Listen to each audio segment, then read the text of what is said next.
భూమి కృష్ణప్రసాద్తో కలిసి రాత్రితో ఇక కారులో బయటికి వస్తుంది. ఏంటి మావయ్య, నాకు రావాలని అస్సలు లేదు. నాన్నని అలా ఒంటరిగా వదిలేసి రావటం నాకు ఇష్టం లేదు. ఏదో మీరు రమ్మంటే వచ్చాను అని భూమి చెప్తుంది. చరణ్ని కాపలా పెట్టి వచ్చాం కదమ్మా, ఏం పర్వాలేదు, నువ్వు అక్కడే ఉంటే ఇలా కంగారు పడుతూనే ఉంటావు. నీకు కాస్త రిలాక్సింగ్గా ఉంటుందని నేనే ఇలా తీసుకొచ్చాను. ఐస్ క్రీమ్ తింటావా అని భూమిని కృష్ణప్రసాద్ అడుగుతాడు. తింటాను మావయ్య, ఉండండి నేనే వెళ్ళి తీసుకొస్తాను అని భూమి వెళ్తుంది. అప్పుడే శారద కూడా గగన్తో పాటు కారులో దిగుతుంది. అమ్మ, ఐస్ క్రీమ్ తింటావా, తీసుకొస్తానుండు అని చెప్పి ఇక ఐస్ క్రీమ్ బండి దగ్గరికి వస్తారు. గగన్ భూమి ఇద్దరు కూడా ఇక కృష్ణప్రసాద్ శారద కోసం వెతుకుతూ ఉంటారు. కార్ల దగ్గరికి వచ్చి వెతుకుతూ ఉంటే ఇద్దరు అక్కడ ఉండరు. మామయ్య మామయ్య అని భూమి, అమ్మ అమ్మ అని గగన్ ఇద్దరు కూడా వెతుకుతూ ఉంటారు. భూమి గగన్లు ఇద్దరు ఒకరికొకరు ఎదురుపడతారు. మా అమ్మ కనిపించిందా అని గగన్ అడిగితే మామయ్య కనపడ్డా అని భూమి అడుగుతుంది. ఇద్దరు కూడా ఒకరినొకరు చూసుకుంటూ ఇక మౌనంగా ఎవరిపటికి వాళ్ళు 4 అడుగులు ముందుకు వేసి మళ్ళీ ఒక క్షణం ఆగిపోతారు. మళ్ళీ ఇద్దరు ఒకరినొకరు చూసుకుంటూ ఉంటారు. ఇక ఇద్దరు కూడా దగ్గరికి వచ్చేసి ఒకరికొకరు ప్రేమగా చూసుకుంటూ ఉంటారు.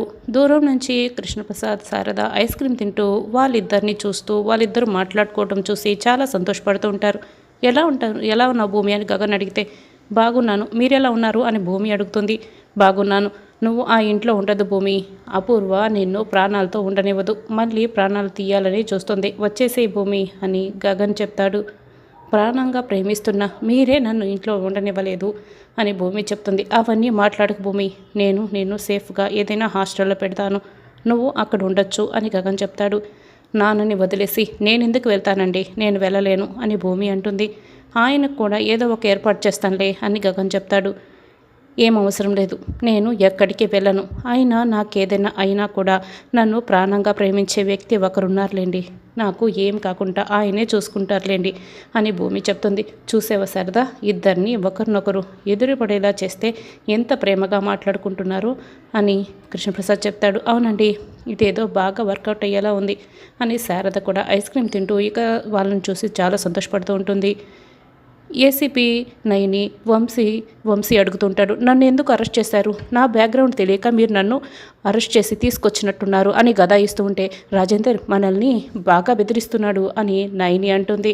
అవును మేడం, నాకు చాలా భయం వేస్తుంది అని ఆ ఇన్స్పెక్టర్ వెటకారంగా చెప్తూ ఉంటాడు. నేనేం బెదిరించడం లేదు, నేను చెప్తున్నాను అని వంశీ అంటాడు. అయితే భయపడుతున్నాడు అని నైని అంటుంది. నేనేం భయపడడం లేదు అని వంశీ చెప్తాడు. మరి భయపడకపోతే నిన్ను అరెస్ట్ చేస్తుంటే ఎందుకు పారిపోవాలని చూసావు అని నైని అడుగుతుంది. నేనేం మీకు భయపడి పారిపోలేదు, దేశాలు వదిలి వెళ్ళటానికి కూడా పారిపోలేదు. అరెస్టులు పోలీసులు అంటే నాకు చాలా భయం.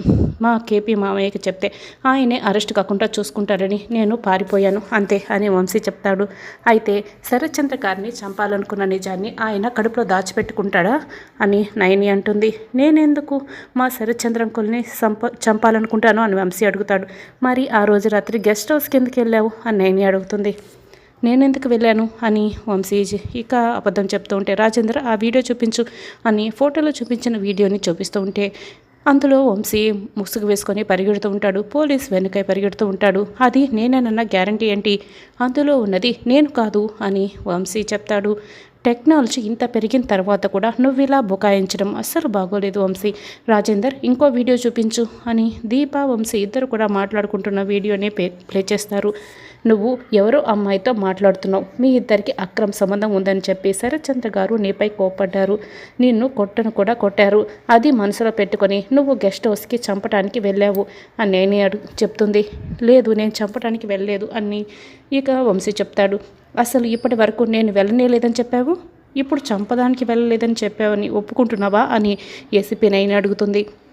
లేదు, మా శరత్చంద్ర అంకుల్ని నేను చంపాలనుకోవటం లేదు అని నా మాట వినండి అని వంశీ బతిమలాడుతూ ఉంటాడు. అదేంటి గగన్ గారు, మా కేపీ మామయ్య, చెర్రీ అందరూ కూడా వెళ్ళారు కదా, మీరు నన్ను మాత్రమే ఇలా నిలదీస్తున్నారు అని అడుగుతుంటే పోలీసులు మేం ప్రశ్నించాలి కానీ నువ్వు భలే మాట్లాడుతున్నావే, అయినా ఇతనికి రాత్రంతా పచ్చి మంచినీళ్ళు కూడా ఇవ్వకుండా ఉపవాసం ఉంచండి, రేపు ఉదయాన్నే నేను కోటింగ్ మొదలు పెడతాను, అప్పుడు నిజాలన్నీ కూడా బయటికి తన్నుకొని వచ్చేస్తాయి అని నేనే చెప్తుంది.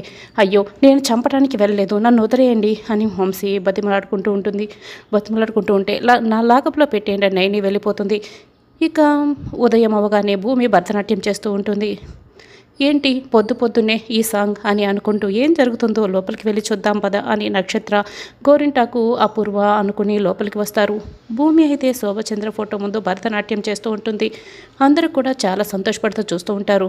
ఇక అపూర్వ, నక్షత్ర, గోరింటాకు మాత్రం రగిలిపోతూ చూస్తూ ఉంటారు. భూమి అచ్చం శోభచంద్రలు నాట్యం చేస్తూ ఉంటే అపూర్వ అయితే ఇంకా బాగా కంగారు పడుతూ రగిలిపోతూ ఉంటుంది. ఇక భూమి భరతనాట్యం పూర్తవుతుంది. అందరూ కూడా క్లాప్స్ కొడుతూ ఉంటారు.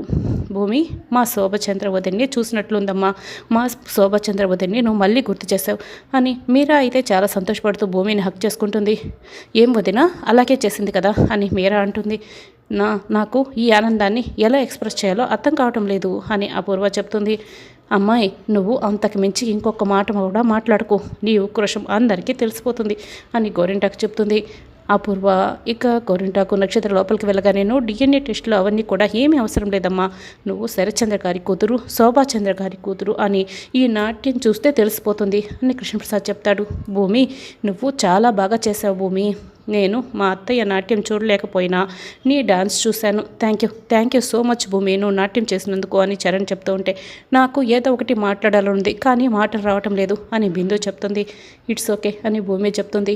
మా శోభాచంద్ర వదిన నాట్యం చేసిన తర్వాత నేనే అన్నీ కూడా నా చేతులతో తయారు చేసి పెట్టి తినిపించేదాన్ని, ఇప్పుడు నేను నీ కోసం పులిహోర తయారు చేసి పెడతాను అని మీరా చెప్తుంది.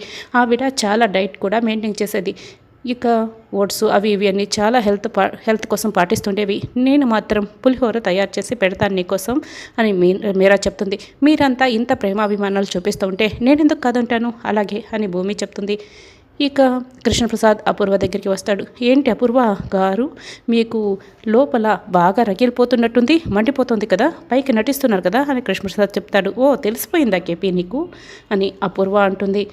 ముందు ఇంకా చాలా జరగనున్నాయి, శోభాచంద్ర చెల్లెమ్మంతా మంచిది కాదు భూమి, నీకు చుక్కలు చూపిస్తుంది అని కృష్ణప్రసాద్ చెప్తే, ఈ మాటలు మాట్లాడడానికే కదా నువ్వు చివరి వరకు ఆగిపోయావు, నా ముందు నిలబడి నా ముఖం చూడడానికి భయపడే నువ్వు ఇప్పుడు నా ఎదురుగా నిల్చొని ఇలా మాట్లాడుతున్నావు కదా, ఇదంతా ఆ భూమిని చూసుకునే కదా, చెప్తా ఆ భూమి సంగతి చెప్తా, నీ సంగతి చెప్తా, మళ్ళీ నీలో పాత భయాన్ని నీకు నేను కనపడేలా చేస్తాను అని అపూర్వ ఇక కృష్ణప్రసాద్కి వార్నింగ్ ఇస్తుంది.